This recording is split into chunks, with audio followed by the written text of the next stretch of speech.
तो खैर मकदम है आपका हमारे इस यूट्यूब चैनल पर। उम्मीद करता हूं कि आप खैरियत से होंगे। और इस वक्त मैं आपको खबर बता दूं, जैसा कि आपको पता है कि आज रात में इम्तियाज जलील साहब, जो कि दिल्ली MIM के प्रभारी हैं और इंचार्ज हैं, वो एक रैली को संबोधित करने वाले हैं ओखला के अंदर। ओखला में सफाउर रहमान साहब को ऑल इंडिया मजलिस इत्तेहादुल मुस्लिमीन ने अपना आधिकारिक उम्मीदवार बनाया है।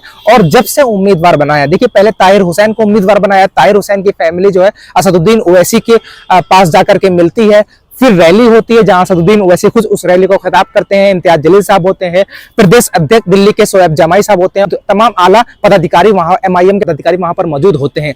लेकिन इस वक्त की मैं आपको खबर ये बता रहा हूं कि हमारे उत्तर प्रदेश में, खास करके हमारे लखनऊ में, ये कहा जाता है कि धनिया बोने का काम किया जा रहा है। यकीनन जो है आम आदमी पार्टी और कांग्रेस पार्टी की जो राजनीतिक जमीन थी उस पर धनिया बोने का काम अगर किसी ने किया तो ऑल इंडिया मजलिस इत्तेहादुल मुस्लिमीन ने किया, क्योंकि ताहिर हुसैन को टिकट देना और फिर ओखला से सफाउर रहमान साहब को टिकट देना, यानी अभी एक रिपोर्ट के मुताबिक मैं आपको बताऊं कि शोएब जमाई जो कि प्रदेश अध्यक्ष हैं और जो सफाउर रहमान है वो जामिया एलुमनाई के बॉयज के प्रेसिडेंट रहे हैं।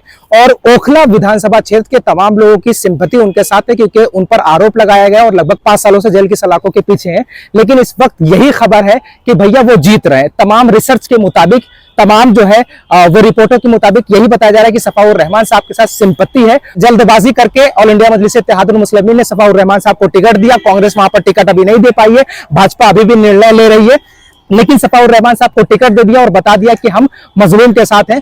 लेकिन आम आदमी पार्टी जो सोच रही थी अपना शीश महल बना करके, शीश महल और राजमहल की जो राजनीति हो रही थी दिल्ली के अंदर, वो कहीं ना कहीं दबती हुई नजर आ रही है। और ऑल इंडिया मजलिस इत्तेहादुल मुस्लिमीन जो क़यादत की और सियासत की बात करती है, कहीं ना कहीं मुस्लिम वोटरों के दिलों में अपनी जगह बनाने में कामयाब होते हुए नजर आ रही है। लेकिन देखना दिलचस्प होगा कि 10 सीटें, लगभग 2 सीटों पर ऐलान कर दिया गया, 8 सीटों पर और ऐलान होना है और लगभग 10 सीटों पर ऑल इंडिया मजलिस इत्तेहादुल मुस्लिमीन चुनाव लड़ेगी।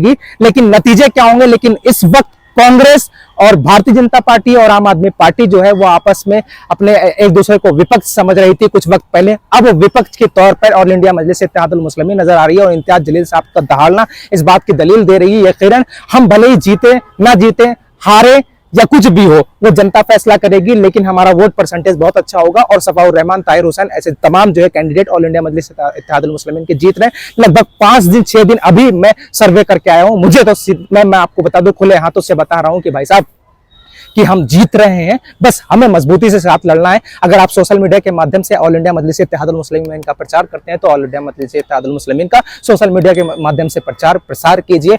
और अगर आप जमीनी स्तर पर कम से कम 2 लोगों को MIM के वोट में कन्वर्ट करा सकते हैं तो वोट में कन्वर्ट कराइए, क्योंकि आप ही हमारी ताकत है। ज्यादा से ज्यादा इस वीडियो को शेयर कीजिएगा और MIM के हक के लिए खड़े होइएगा। अब गुलामी की जंजीरों से निकलना है, अब गुलामी का वक्त गया, अपनी क़यादत का आ गया है और MIM बहुत मजबूती के साथ चुनाव लड़ रही है। वो 10 सीट भी मैं आपको बताऊंगा, लेकिन तब तक के लिए मेरे इस YouTube चैनल को सब्सक्राइब कीजिएगा और वीडियो ज्यादा से ज्यादा शेयर कीजिएगा।